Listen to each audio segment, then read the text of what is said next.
Hi, my name is Clay Sorensen. I'm a resident of the Valley. I was born in Gunnison. I was raised here.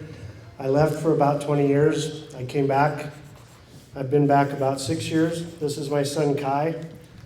Kai's with me today because I wanted him to be raised in the same beautiful place that I was raised in. I am a 27 share owner of Stewart Ditch. I own 20 acres on Stewart Mesa. I own a domestic water tap on Stewart Mesa Domestic Water. That we get our water from springs that are directly affected by the parcels 6198, 6197, 6199, and 6203. We raise our own livestock for meat. We have our own garden for our vegetables and our food. That water all comes from the North Fork River, which is affected by the other parcels up and around the Paonia Reservoir. As people have mentioned here earlier, natural gas is at historic lows. I'm a 20-year engineer in industry. I manage the energy budget for Coors Brewing Company in Golden, Colorado. When I left that job in 2005, natural gas prices at the spot market were about $12 a million BTU. Today they're about $2.76. The reason it's that low is because this industry has developed in an unfettered manner, allowing the use of hydraulic fracturing in new ways with new materials in a relatively unrestricted manner. So the pendulum has swung completely in one direction, allowing use of material and technology that we have no idea what's doing underground. We have no idea. We may be making a toxic mess under there that looks like an open pit strip mine, but because nobody can see it, we don't know what's happening. At this point, with natural gas prices at a low, with an industry that's been allowed to develop fairly unfettered, I think it's time to step back, take a breath, stop the lease on these 22 parcels, look at every other parcel that we're leasing, and see what's happening to the environment. The technology is out ahead of what we know what is happening. So to that note, I would ask that you would put a moratorium on these 22 leases indefinitely and look at every other parcel that we're leasing. Thank you.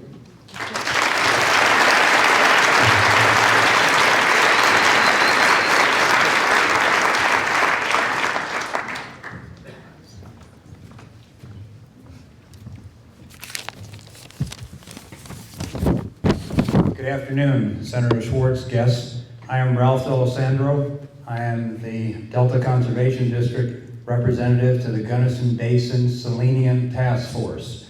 I am here today to talk specifically about 14 of the 22 parcels that are affected by the potential for selenium mobility.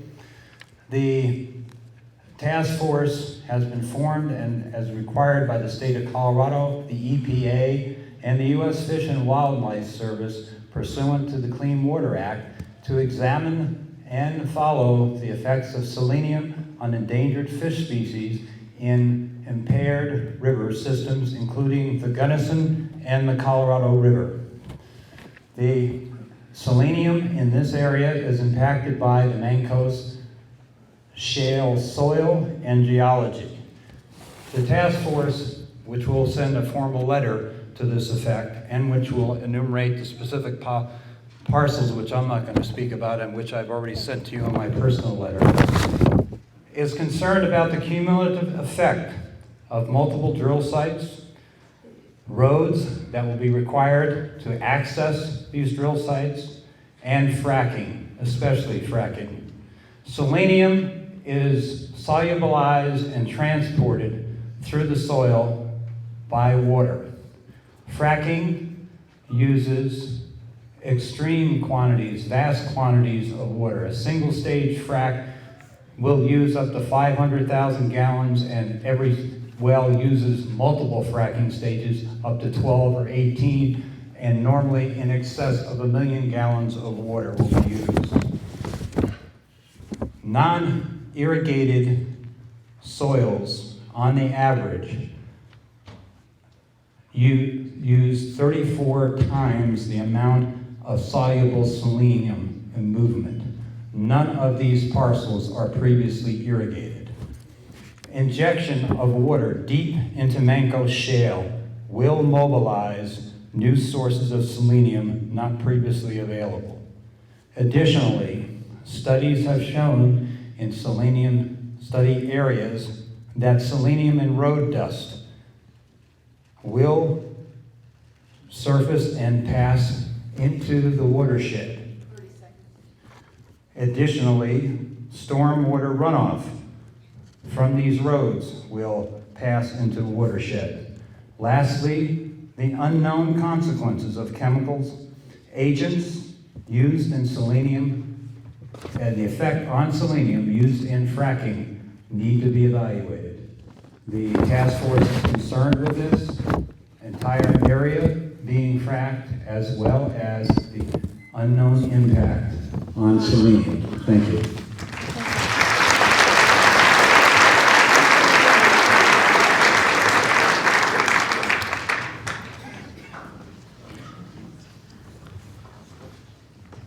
Hello, my name's Lincoln Fox. I'm a sculptor.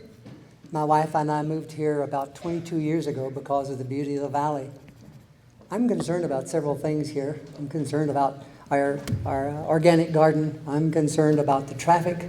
When we turn into our drive, there is a curve just east of us, a property line. That curve's pretty sharp. There's a dip and then there's a rise. As we start to turn into our drive, momentarily the oncoming traffic is blocked. So the people behind us tend to want to speed around us so that they can not have to stop or slow down. If we get lots and lots of truck traffic, and we have to if we do this, I'm quite concerned. This particular little area has already claimed the lives of several people and many accidents. And it can't get any better if we end up with this kind of traffic. My real concern, though, is for our water. Our home and barn is located on 23 acres. It's on the side of a valley there, and there's two properties that's very close to our valley. One of them is parcel 6195, and one is parcel 6196. In our immediate area, we have 6 families on an underground tapped spring, the Holiday Pipeline. This pipeline is on or immediately adjacent to the property or the parcel 6196. This is the only water that these 6 families have as far as potable domestic water. I guess I want to ask if any of you would feel comfortable knowing that water and liquids tend to flow downhill, if you'd feel comfortable drinking this water or bathing in it. I want to appreciate your situation here because you're in sort of a tight spot. You need to balance the bureaucratic demands against the public's demands. But we want to remind you that the whole reason for the bureaucratic system in the first place is for the public. We appreciate the diligence, all the diligence in this matter.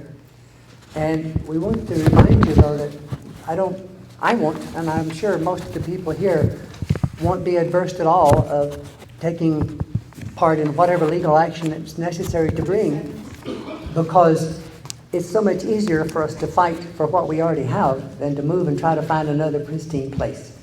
Thank you.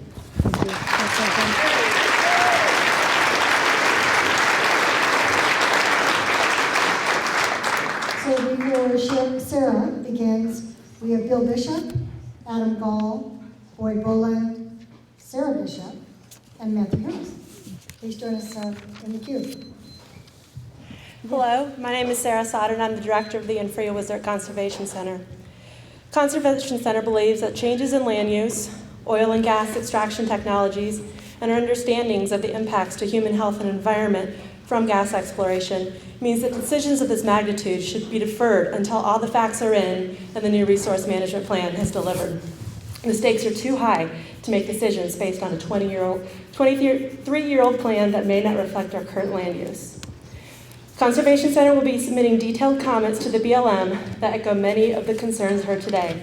We feel like citizens, the landowners, this community here can better articulate them than I can. I'd like to take the remainder of my time to actually address the North Fork community. One, I want to say the concerns here raised today are not about coal. The Conservation Center and this community supports our local coal mines, and we understand the role that the North Fork already plays in our domestic energy economy. Two, to those who say that the concerns that have been raised today represent the standard NIMBY, not in my backyard response, I say you are wrong. Many of the nominated parcels are in our front yards. We have the right to be concerned, and we have the right to be heard. Finally, I'd like to thank the BLM for presenting this community with an amazing opportunity. Emotions are high, yes, but we're paying attention, maybe like we've never paid attention before. So now's the time for us to come together, work with our decision makers, town, county, state, and federal, to do everything that we can to put every single protection in place, to do things like create source water management plans for our drinking water supplies. BLM will listen to those plans. We can work with the BLM and the Forest Service to make sure no more does a resource management planning meeting or a Forest Service travel management planning meeting go unattended. They give us opportunities. We need to be on high alert, and we need to be paying attention. I think that's it for my comments. Thank you so much. Thanks so much.